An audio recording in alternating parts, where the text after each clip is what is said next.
lots of, I don't like making the pun, but it is bad boy behavior from bad boy Sean Combs, Diddy. Of course, Bad Boy Records. New revelation that's going back in time, just kind of showing how far back this individual's just shitty demeanor has affected people, and he just seemed to be able to get away with it for quite some time.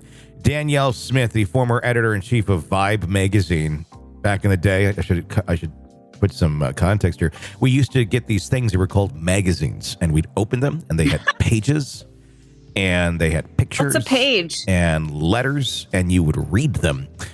Is Vibe magazine still around? Is that even Vibe? I know it is online. I don't know if there's a physical. I think there is a physical version. I think I saw one last time I was in an airport. Okay. Let me look. Yeah.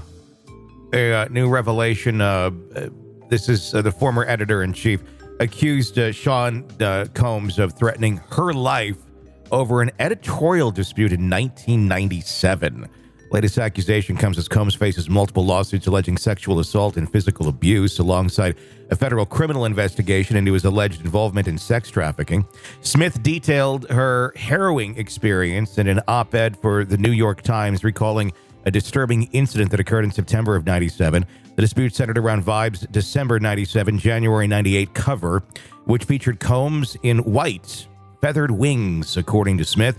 The photoshoot went well, but tensions escalated when Combs demanded to see the cover proofs before they went to press, a request against Vibe's policy.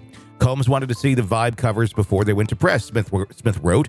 It wasn't our policy to show covers before publication, so I told him no. We heard that he planned to come to our office and force us to show him. In her article, Smith recounted how her staff devised a plan to protect her from Combs, who had a reputation for violent behavior. By then, the rap mogul had been found guilty in 1996 of threatening a New York Post reporter with a gun, and was also busy denying that he had something to do with the 96 killing of Tupac, Smith noted.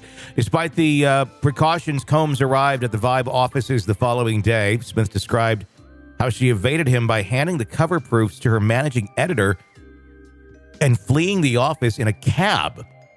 Combs, undeterred, called Smith later that day, demanding to see the cover.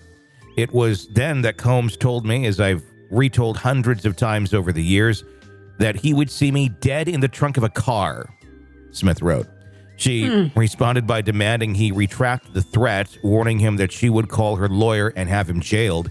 Combs' response was a vile laugh followed by a dismissive "fuck you."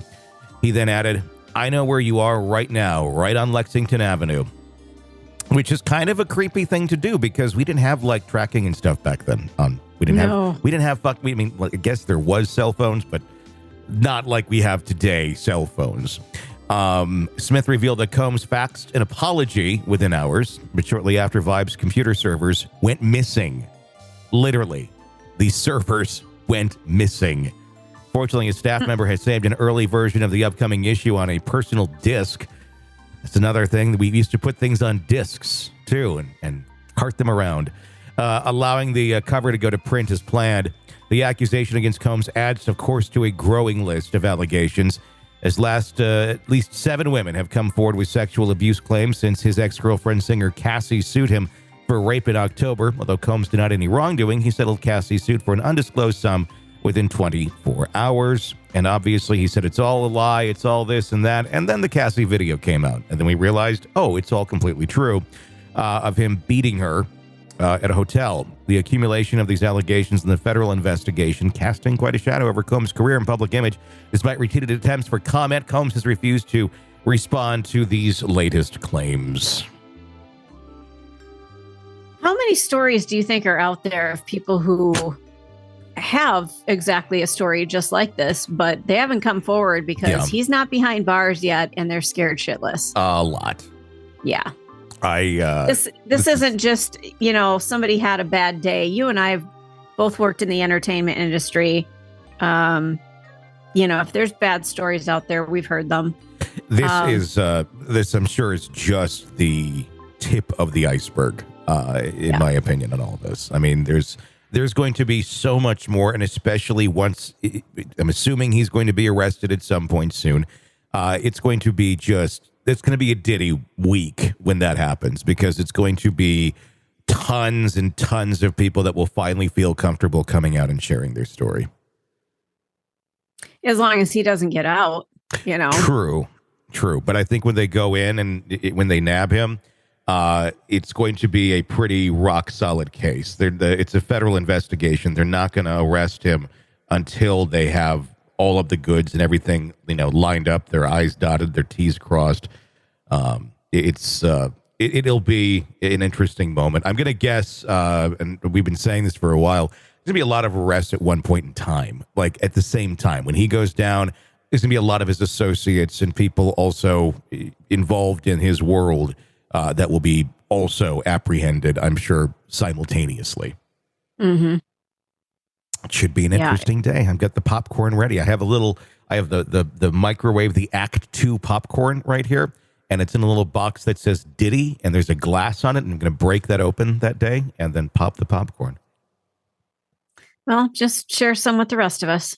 Oh, I will. It'll be delicious. It'll be a delicious day of popcorn and Diddy going down. Want to listen ad-free? Want advanced access to all of our interviews before anyone else?